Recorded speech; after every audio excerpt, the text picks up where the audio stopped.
I remembered it myself. I'm so impressed, Danny. I get going on these things, and probably into 7 or 8 minutes, someone will say, "Are you recording?" So I think I'm recording. And Jason is usually here, and he's usually the one that reminds you. No, it's Jason's usually here, but he doesn't. I don't know. It's usually they take turns reminding me. Oh, okay. So I want to welcome everybody to our MELS session tonight. We have Danny with us. So Dr. Stedman, I'm going to let you go ahead and brief them on anything you need to, or whatever you need to say. I know, again, you have class tonight, so you can't be with us long, but turn it over to you, Danny. I have a church meeting, so I'm going to leave and go to a church meeting in just a little bit. Pastor is putting me on another committee, just like I don't have enough to do. So you got to learn to say no. No, I can't. If I do all this, I have to do my church work. But anyway, most of them have reached out to me anyway, but I just wanted to make sure that if they have any questions, I see LaShonda, Lynette, and Christina have joined tonight. I think that's it at this point. So do either of you ladies have any questions of me at this point that you have not reached out to me about that you need to ask? I do not, Dr. Stedman. Okay. Well, you know how to reach me if you need me. And you know I respond pretty quickly if you have a question about something. I check this every night at least, and usually at least 2 or 3 times a day if I get an opportunity. But I never don't go to bed without checking to see if anybody has put anything in there for me to look at.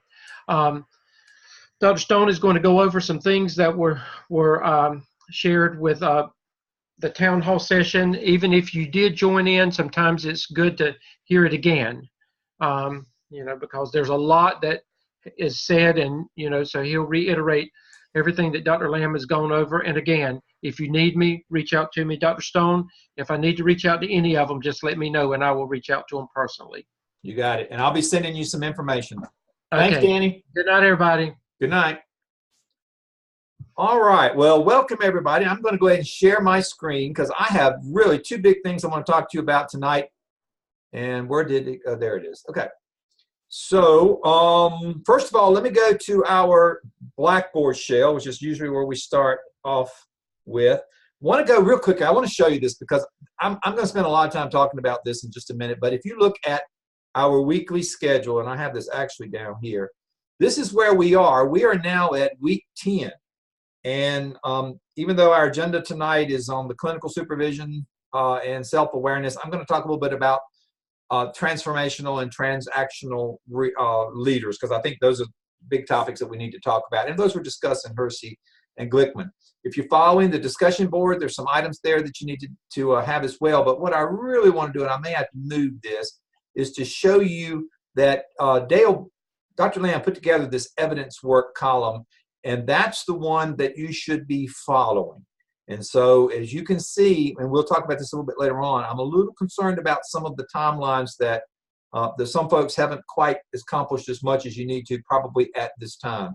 But here's what is the standard recommendation. So in a minute, I'm going to go over a different sheet with you and show you kind of what we needed to do. Let me do that now, because this is, each one of you tonight will get a copy of this. And it will be, this is your class and task room assignments, and I'll have your name. I'm using this one as an example. And in this column here, I have all of the assignments that are required in 605. Now, I do want to call your attention. Look here at the, when we talk about discussion board from item 14 down to 20 to 40, the requirement for discussion boards are that you only have to do 13 of them that will be graded. Now, if you're looking at week to week, there's usually 2. And the instructions have been to go ahead and try to pick one of those, but to read both of them. But as far as the grading purposes go, there's only 13 that you are required. Now, 27 is a requirement, and the AP interview is a requirement as well. So later on tonight, each one of you will get a copy of this, will be specific to you, and it will be your score sheet of where you are right now. Now, I'm just using this as an example, and if the example was me, this X means that I have completed my CAP task 1, 2, 3, 4, my PSYOP 1, 2, 3. I have not completed my 4 and 5 or 6. Discussion board, I'm on target with that. I've done at least 1, 2, 3, 4, 5, 6, 7 of them, of the 13 that are required. when I get down to 27, I'll have to have that one required. I've already done my AP interview, and I've done my peer instructional review of my CAP. I've done my final CAP and my contact information. So here is the final points that I have. I have 2,001 points. And when you're looking at the possible grading for this course, remember everything's on a 90% for A, 80% for B, 70% for C. You can kind of see the range in which I'm going to need to fall into. So looking at this, realizing that I've got about 6 more weeks to go, I'm sitting here with a D, which is of course not where I want to be. I'm on target to make an A, but each one of you will see this tonight. And the reason I'm sharing this with you is because there are some, we've really got a lot to do over the next 6 weeks. This semester will be over before you know it, and there are some requirements that you have that have to be done even earlier. And I'm going to show you the memo we got from Dr. Lamb, just this Monday. Any questions on this? So later on tonight, when I have finished, I'm going to, as a part of tonight's session, I'm going to send you, when I finish recording and start to where I have to download this to YouTube, I'm going to send you an individual example that will have yours. Now, this is not to say that I've got it completely right. This is what I believe I have as of noon today. And the reason I want to share this with you is to kind of put some urgency behind you for those who aren't quite where you need to be and haven't turned in the work. Now, if you believe that you've turned in something that's not listed, that I haven't checked off as completed, then that's a private email shoot to me. And if you have any questions about it, please let me know that as well. So each one of you will get this, and it's kind of, and you'll see it will have your name and then 1. And that means this is a snapshot, because I'm going to do this in 3 weeks again as we get closer and closer to some deadlines. I'm going to do this again. Again, I think it helps for us to know what's there and what's expected. All right, so this is my example. Actually, your name will be here. The check will be based on your work, what you've done so far, as well as the total points. And again, I want to remind you that there are 27 discussion boards, but only 13 of them are graded. So technically, you only have to send in a response for 13. But number 27 is a required. That's toward the end of the course, so I don't expect anyone to be there below yet. The AP interview, which is also a part of the discussion board, has also got to be completed. Those are 2 that are required. But the others you get to choose between 1 or 2. All right, now I want to show you also a memo that we got from Dr. Lamb on Monday. If you were at the town hall meeting, you saw this, but this is something that Dr. Lamb sent out, some reminders. The competency folio in task stream, you should start doing that. On his, let me back up a second. On his, back on our schedule, you will see that Dr. Lamb has already added how to download your competency folio. I think it's a short little video. So as you begin to start doing that, look at that. He's put that on there for you. He also mentioned in his session Monday night that he has added a class section 16.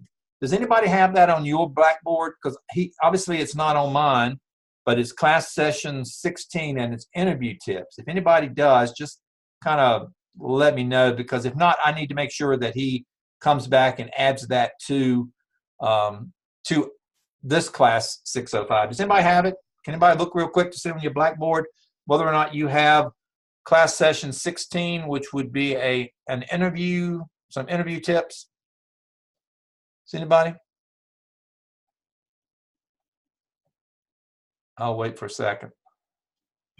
No, Dr. Stone, I'm looking now. I don't see that on our class session board. Okay. All right. So I will get with Dr. Lamb, but he's added a class session 16, and it's got 4 or 5 different items on it that describe how to go in for that first interview. And he's got 4 different levels of interview. So it's really neat, and it's his top 10. He does a great job of this.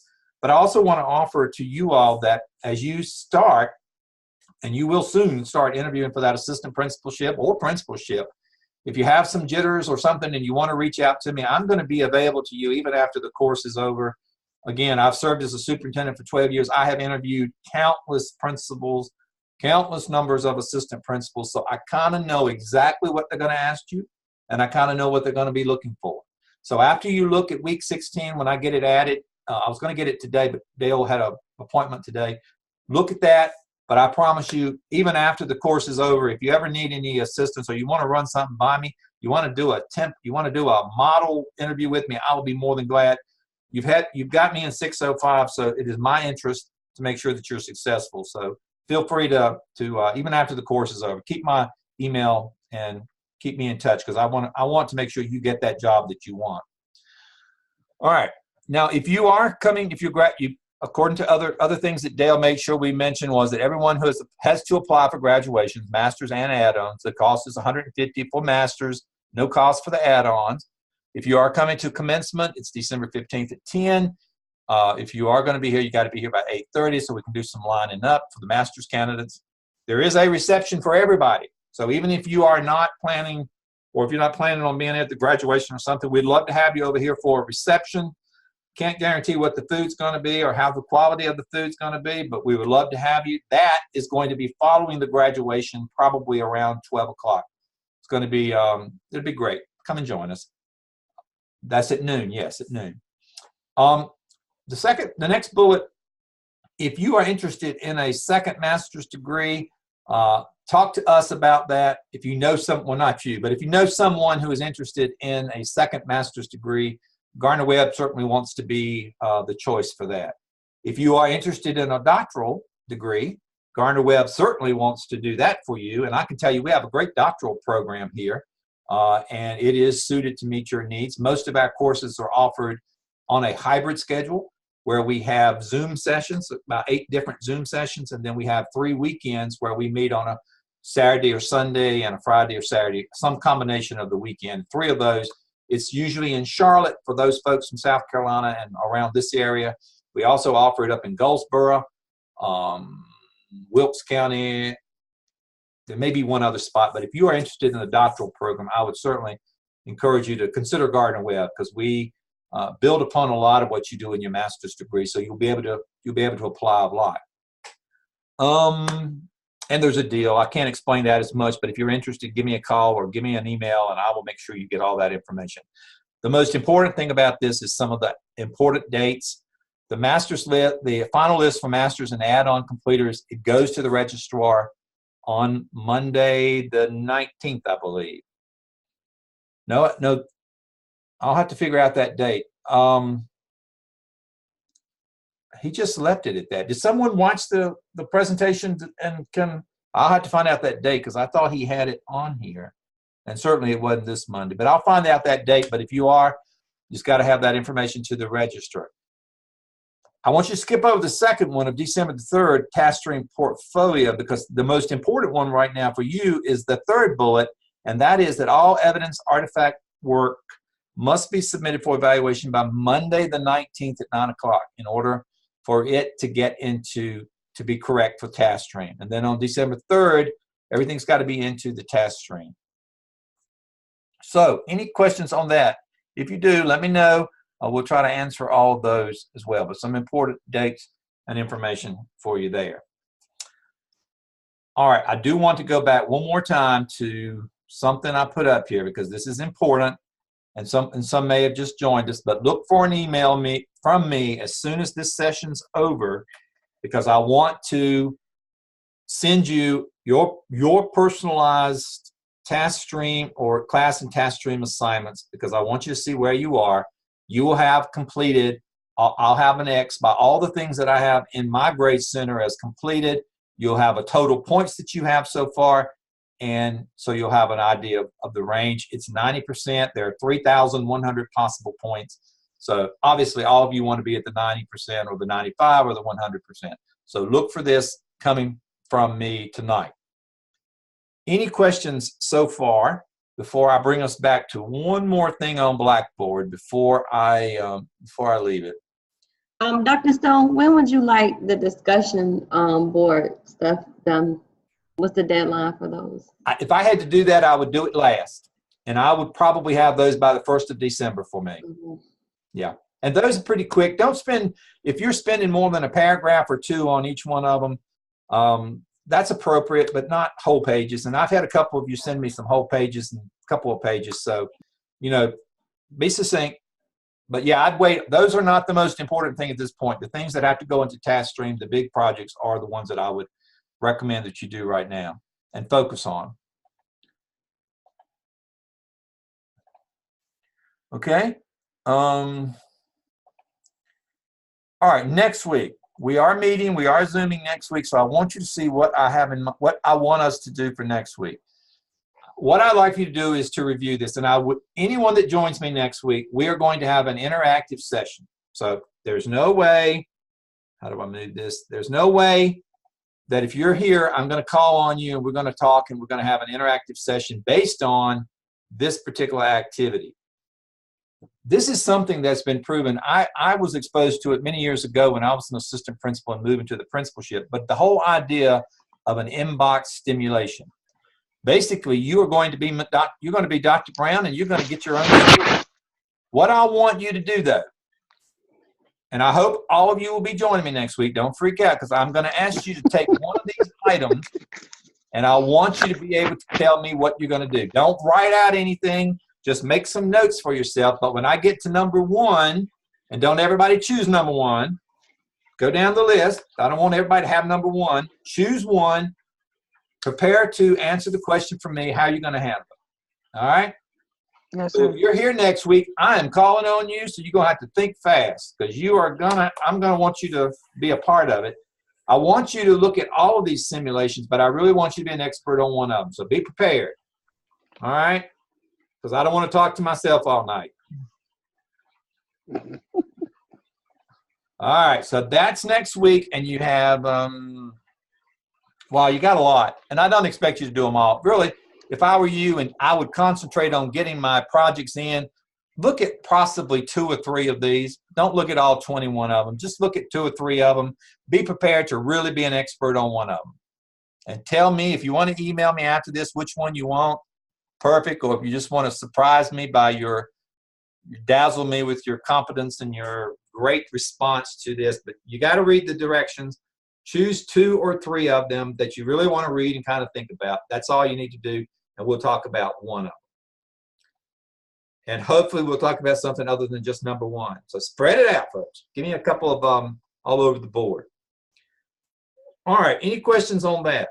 Let me go back. So I want to reiterate that when you start seeing, you're going to freak out, some of you, when you see your personal, where you are in scores and where you are with the grades. And the reason I'm saying it is not for you to freak out. It's really for you to understand that this course is going to end very soon. And there are some things that are due to task stream that just have to be done, that Steve Stone has no control over. But when I give you that final grade, I want to make sure I've got everything. So you're going to get tonight's, you're going to get one more from me probably in about 3 weeks, and then you're going to get an urgent one from me giving you where you are and your update. You're going to get that one a little bit later on as well. All right?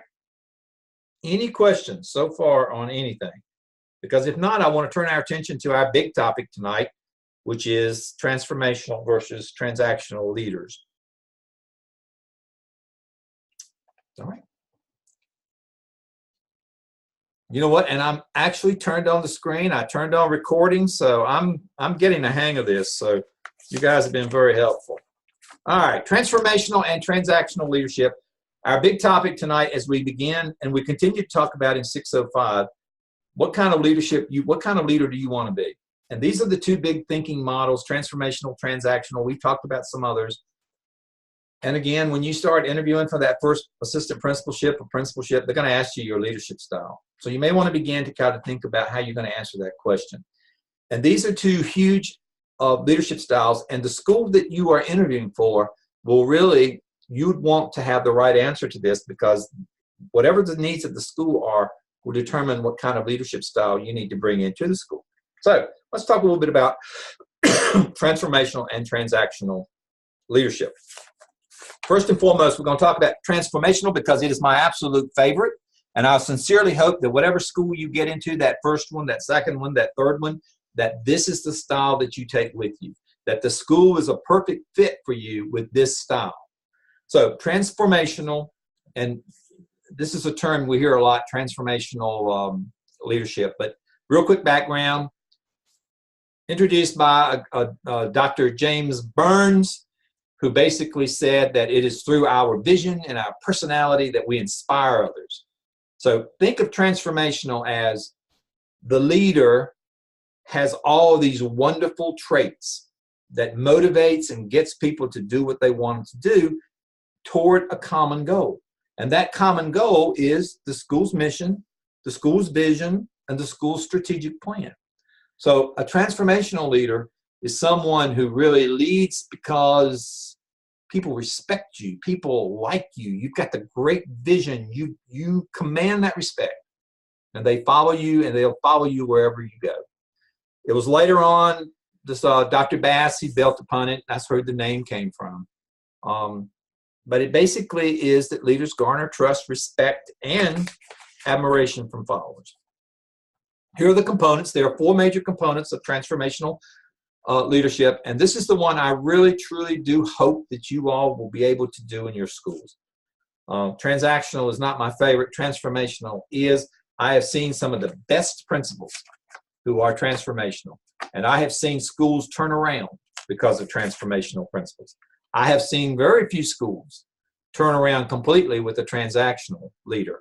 But transformational, this is the style that gets things done a lot quicker and also builds that culture. So when you leave, as charismatic as you are as a leader, when you leave, that staff can continue on as long as the next person doesn't mess it up. So here are the components of transformational. One is intellectual stimulation, and this is think of this as you are the leader, and think of what you need to do for your staff. Your staff are adults. They are not children. They are not there to be taught and to be taught like in a classroom. Your teachers, the people that you're going to lead, have to be intellectually stimulated. And that means you've got to give them enough leeway to have some creativity. You've got to encourage it. You've got to challenge the status quo. And you can't be threatened by it.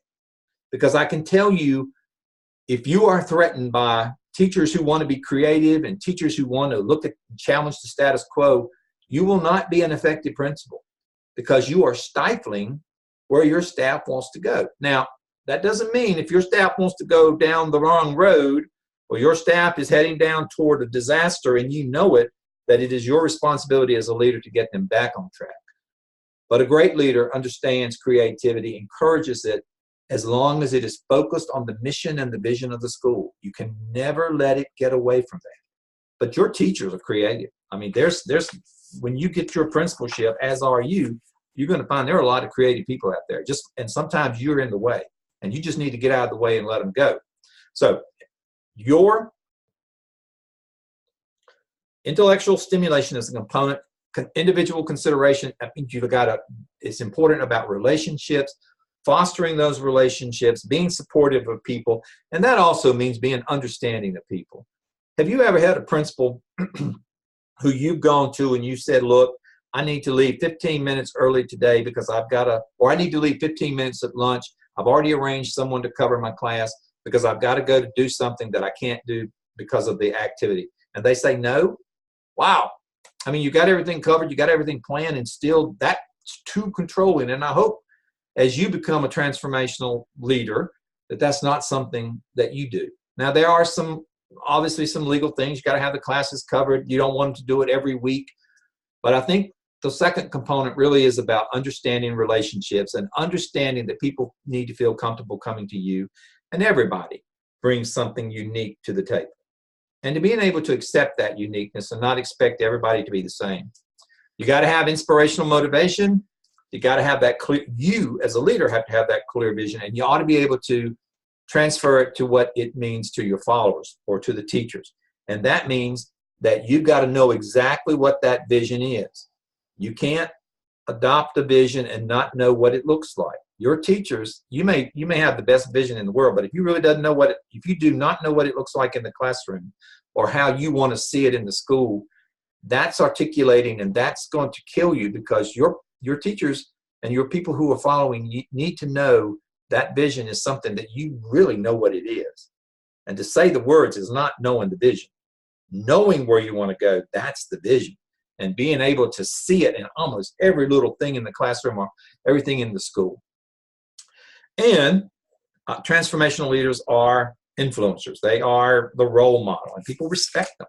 And you've had leaders like this, and I'm going to ask you in a minute for possibly an example of it. There's a lot of research on transformational leadership. They find that people who are transformational are stimulating, they inspire. Not only do they inspire themselves, but they inspire others to develop their leadership skill. They find that person, they find those people in the building who sometimes shy away from being leaders because no one's ever asked them to do it before, or they don't think there are the right material for it.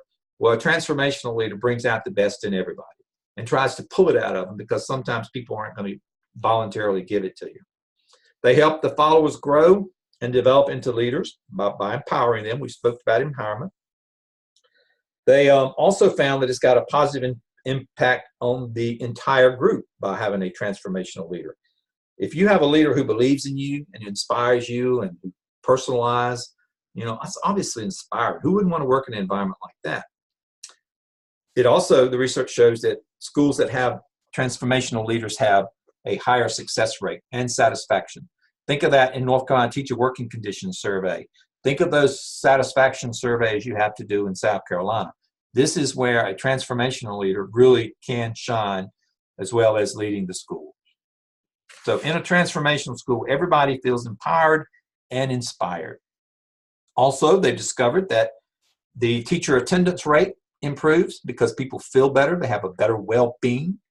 And there are some schools in our state who have 85% teacher attendance rate. I would dare say that those schools could use a little bit of transformational leadership, because when people feel good, they like what they do, they like their job, they're going to have a better attendance rate, as well as well-being, less opportunities to kind of look for ways not to be there. And that also works for no matter how old you are or whatever the job is, that there's a better well-being. Transformational leaders sometimes are called quiet leaders. They lead by example. They use rapport, inspiration, or empathy to encourage followers. They're also courageous. They have confidence, their willingness to sacrifice. Don't you want to do that? Doesn't that sound like you? Isn't that the kind of principal you want to be, or the assistant principal you want to be when you get in your school? All right, I hope so. They have a single-minded need to streamline and change things to work better. They motivate and they understand how things work better when people work with each other. So now I'm going to pause. Do you know a leader like that? Anybody? Anybody that you've worked with? Do you have a personal experience of someone who you can point to and say, that is truly a transformational leader? And what were their traits? Anybody? Come on, who's that person that inspires you, that builds that confidence and just makes you want to perform? Have you had one? I hope so. Come on, come on, come on. You can unlock and talk to me. Dr. Stone, I had one, a middle school principal that I worked for.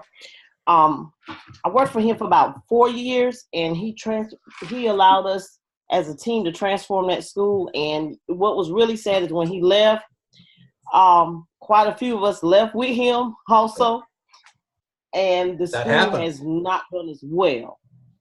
But we function as a team, and like you said, he was a very quiet individual, but he always inspired us as teachers to make sure that we were doing our best and our students were doing our best. He was so transformational that during the lunch days and whatnot, the lunch periods and whatnot, he would actually ask our students, what did we learn? What did you learn within the school day? And they couldn't just say, well, we studied something in math. They had to be very specific and know the objectives and give examples. So awesome. I enjoyed working with him thoroughly. Use him as a role model, because that's what you want to be when you get your first administrative position. Thank you. Anyone else want to share? All right, I'll give you one more opportunity at the end when we talk about transactional for the rest of you to maybe share an example of that. All right. Transformational leaders, here's some of the key components. They work to change the system. The word transformational means they are transforming. So they really are working to change the system, and the way to do that is you show that it doesn't work this way anymore. Old patterns don't work. We got to throw them out. We got to do something different. Who's heard that old saying that craziness is when you do the same thing and expect a different result? That's the definition of crazy, or something like that. But that's what transformational leaders understand is transformational leaders are going to go into an environment and they're going to shake things up because they have to be and need to be shooken up.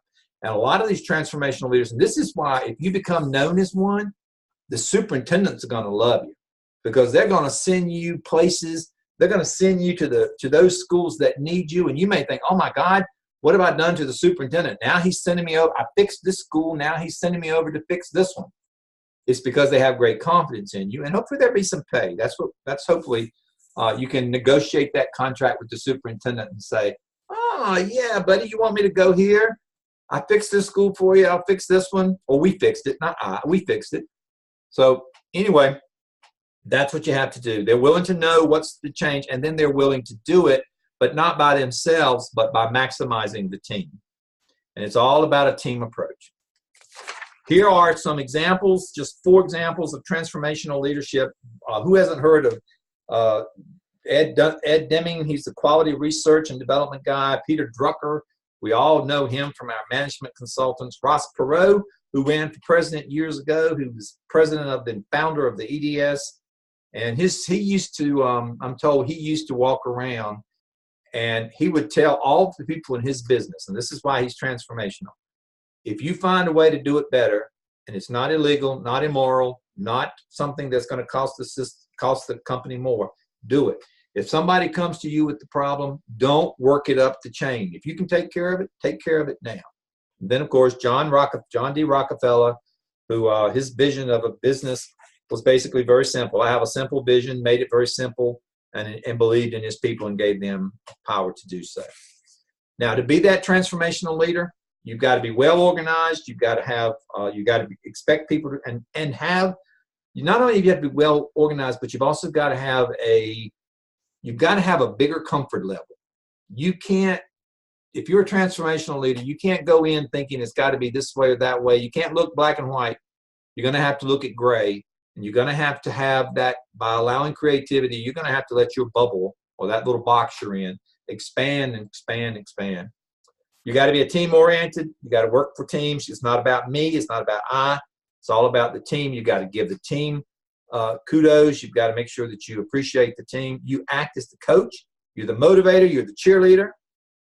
And you are responsible for the team, but you also get them to do it. And it's all about respect, rapport, and personal influence. I'm gonna move a little bit quicker because I see I'm getting out of time. But transformational leadership is not to be used all the time. But here are some of the pros of it. It's great if you're going in to try to turn things around. It's good to balance the short-term vision with the long-term goals. It's great for building coalitions. You got to have integrity and high emotional intelligence or empathy. Some of the disadvantages that it can be, if you're trying to create an organization, it's not going to work because you got to have a structure to fix, really. And it's not fit very well with bureaucratic structures where you don't have a lot of leeway. In other words, you've got someone on the top of you telling you it's going to be this way, it's going to be this way, and your hands are tied. That's when it doesn't work very well. Some disadvantage, it can backfire. If you are an immoral person, or if you're the kind of leader who is not looking after the goals of the organization, but you're just very charismatic and you empower people, but you're really heading toward the wrong mission, the wrong vision, and the wrong goals, then that's a danger because you can lead people off the cliff. And you can not only you're not only immoral yourself, but you can make those people that follow you to become immoral, make bad decisions, or do things bad too. Your employees can burn out very quickly because they're so into what you're doing. They work hours, extra hours. They're all the time there, but they can burn out very quickly. It also assumes that you've got people who are motivated. It can be risky. Some of the details, because you are that kind of leader, sometimes the details get lost and some others. But for the sake of time, we'll move on because I want to talk about transactional leadership, which is the complete opposite. And I certainly hope that none of you will use transactional leadership unless you absolutely have to, because this is the style that I don't like. This is the style that if you go to an elementary school, they are going to hate you. Some of them, some won't. If you go to any school, it's got to be a unique school for this to be the right model, because the transactional leadership model is really power down. It's all about I'm the boss. This is the organization, and I expect you to be a part of the group. So you use rewards and punishment to motivate. You will also, and we'll talk a bit more about it, but it was developed by Bernard Bass in the 1980s. Here are some of the basic assumptions, and I really don't buy into a lot of these, but some you might, and I have met some people who definitely think this is the way they work. But if you are a transactional leader, you believe that people only do what they have to do. And only when you tell them exactly what to do, and only when they know who's the boss. There's a rewards and punishments. You do what we asked you to do, you will be rewarded. You will get overtime. You will be recognized. If you do not do what we want you to, you will not be rewarded. You will be punished. So it's all about obeying the instructions and the command of the leader. That's the primary goal, and that's of the followers. The subordinates have to be monitored. It's all about monitoring to ensure that they are doing what you want them to do. So it really is rewards and punishment. Businesses use this a lot. The military certainly uses it a lot, and it's rewards and punishment. They are not looking for improving or transforming the organization. It's really about maintaining the status quo and make sure that maybe you improve the production, everybody becomes better rewarded, but it really isn't about forward thinking. It's really about maintaining the status quo. I don't like this leadership at all, but hey, we got to talk about it. I hope none of you do it. I hope that you aren't in a position, I hope that the schools you get don't require this, but there are some, and we'll talk in a minute about some of the types of environments that do require a transactional leader. All about rules, all about procedures, all about standards. It's all about making sure that people know what they have to do. They know the expectations. You're real clear. You may have a checklist. You may have a, here, custodian, you check off this list every day so I can make sure you've done what you're supposed to do. Or here's my evaluation, and I'm going to check off the things that I have seen you do. So it's all about monitoring and performing for the organization. It is not about you as the lead, as the follower. It is not about you at all, only to the point of what you can do for the organization.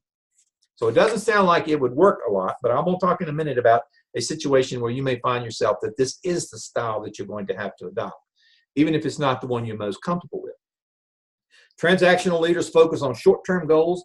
They love policies and procedures. They love rules. They like efficiency. They're very left-brained. They tend to be inflexible, and they are very much opposed to change. Now, let me stop and ask you, have you had a leader like this? Anybody? That is my world now, Dr. Stone. Oh my gosh, is it? It is. Okay. Well, now when we talk about the kind of school that it works in, maybe there's a reason for it. But if not, the other thing too to remember is that this is a lesson. This is a lesson to learn that this may not, how you feel about it, just remember that when you become the principal or the assistant principal, how you feel under that leadership style. Anyone else before I move on? Dr. Stone, I have a question. Do you find that transactional leaders tend to be in secondary schools more so than transformation? Yeah. And I think that's what's happening. You know, I think I think they're all over the board, but I do believe that high schools. Okay, how do I say this tactfully? I believe high schools have a certain unique kind of person who becomes a high school principal. Oh, you're getting me in so much trouble here. I'm going to have to turn off the recording to say this, but let me finish. I do believe high schools probably have more of these than elementary and middle schools. I think middle schools probably have a lot of them too, but I think it's because of the type of person who wants to be a high school principal. Oftentimes they're coaches, which comes from a world that's highly structured on rules and regulations. If it is a female principal, oftentimes she is held to such horribly different standards than a male is, that she may feel that she's got to be over macho to even meet that glass ceiling that we put on female principals. That's why you don't see a lot of female high school principals. And when you do, they are under so much stress. They're under so much because there's just a natural perception that females can't run a high school, which is BS. But sometimes they have to change their style, and they may go to this because they feel like that's what's expected of them. Also, high schools tend to be larger. You've got more power centers. So sometimes it's a lot more control in high school. So I would say yes, but I have also seen some high schools that have some transformational leaders who are phenomenal. The shortcoming in high schools is sometimes they're short on details. And that's where you have to have a transactional assistant principal to make sure the place doesn't become a zoo.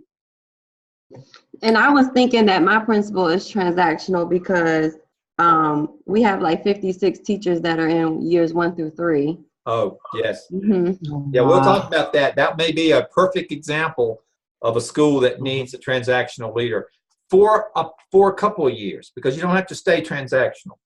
But I just don't like the fact that everybody is being led under that umbrella, you know? Yeah. I'm not in years 1 through 3. So. It's a group mentality. Mm. Everybody's treated the same because the rules have to apply to everybody the same. Yeah. All right. Thank you. You guys are great. I love it when you talk to me. I feel like I'm talking to this little computer here. Transactional leaders, they work within the system. They try to fix things that they know have a known pattern. They step by step, they do a lot of telling. All right. So real quickly, when is it most effective? And Christina, I think you hit it right on the head. It works best when you've got a brand new situation and you don't have any established rules, or you have a lot of new people and you have got to train them in the culture of the school. So it tends to be effective when also in business and the military, because things tend to be pretty simple, pretty clearly defined. But in a school, oftentimes it's because, and also in underperforming schools, sometimes this is where the superintendent will send a transformational leader, transactional leader, because it's a results-oriented immediately. I need these scores up now. Do something with those teachers. Make those teachers do this. Make those teachers improve. So that may be the situation you're in. And particularly if you have a lot of new teachers, make sure they understand the rules. Make sure they understand the North Carolina Standard Course of Study, or the South Carolina, what do you call it in South Carolina? Not the Standard Course of Study. What do you call it? Your curriculum. I can't hear you, Ms. Bradley. You're on Zoom. I mean, you're on mute. I'm sorry. South Carolina College and Career Ready. College and Career. I'll have to remember that then. So that's the focus, and it may be that's where a lot of high schools get caught down to. And also, transactional leaders are sent when the superintendent really wants to fix the school immediately. Here are some examples of transactional leaders. You all know Norman, the great general from Desert Storm, Vince Lombardi, the great coach, Bill Gates, Howard Schwartz, Starbucks. These are all people who led by making sure they monitored. So there's a lot of monitoring to that. The disadvantages and advantages of the transactional style are simple. It works well in organizations where the structure is needed. It worked well in organizations where there's a lot of new people who need to learn the structure, but it doesn't work when you really want creativity. Some of the pros, people know what to expect. They know, they follow the rules. They know they give you what they can. They're going to get rewarded. It's great in that it has that clear guidance. It can achieve short-term goals quickly, like that high school that its math scores are very low. You can send in a transactional principal who's focusing, narrowing in on high school math scores, and you can see some short-term results. Probably won't last when he or she is gone, or perhaps you have that teacher turnover rate, which you will have. The cons of it, it really assumes that people only work for money or perks. Creativity is thrown out the window, and personalization is thrown out as well. There are benefits, of course. It's a great thing to use when everybody needs to speak the language, the same language. Great for the military, great for police, great for first responders, because that's a situation where you really need to follow step 1, step 2, step 3. And you really don't want to have a first responder not remembering what to do next when they plug you up to that defibrillator. Oh, I forgot what step 1 was. So you really want to have them understand the steps. All right. To become, which is where I really want you to be, is to become a transactional or transformational leader. You've got to really develop your vision, your mission, and your people skills. And I'll finish with this. As superintendent, as sitting in on hundreds of principal interviews, probably hundreds of assistant principal interviews, I can tell you the thing that impresses me the most from people, from the candidates who want these jobs, is someone who has a really positive vision, but also someone who's got some really great personality skills, who I can see, because even if I were to meet you in person, within the first 20 minutes, I've got you pegged of what school type I would put you in. And it is based on whether you're transformational or transactional. But I could really, because that's a part of how I evaluate people. Even if I'm just meeting you in the professional setting, I would be in my mind thinking, now where would I put Ms. Bradley? What school in Caldwell County is she a perfect fit for? And it is based on what I'm reading from you, your personality, your passion, your support, your positive vision, all those kinds of things. So number one clue, when you go in for that interview, be positive, but show them your personality, because that's what we want in leaders. Because if you are that transactional person, yes, I have a school for you, but you should research what the school is like before you go and interview. And if the superintendent needs a transactional person, be a transactional person. But if they need a transformational one, be that as well. So one of the things is to interview, know the school you're going to, present. And if you are a transformational type person by nature, don't apply for a transactional type school. You are going to be miserable. You're not going to be happy. You're going to think, oh my God, what's wrong with these people? They're not doing anything. I have to tell them to do everything. Well, yeah, that's the school. That's the culture. All right. I am done. But I want to remind you, next week, you are going to talk to me. You are going to take one of those scenarios and you're going to say, Steve, this is what I would do. All right. All right. I'm going to stick around in case anybody wants to stay. I'm going to cut off the recording if I can find it. Stop recording. And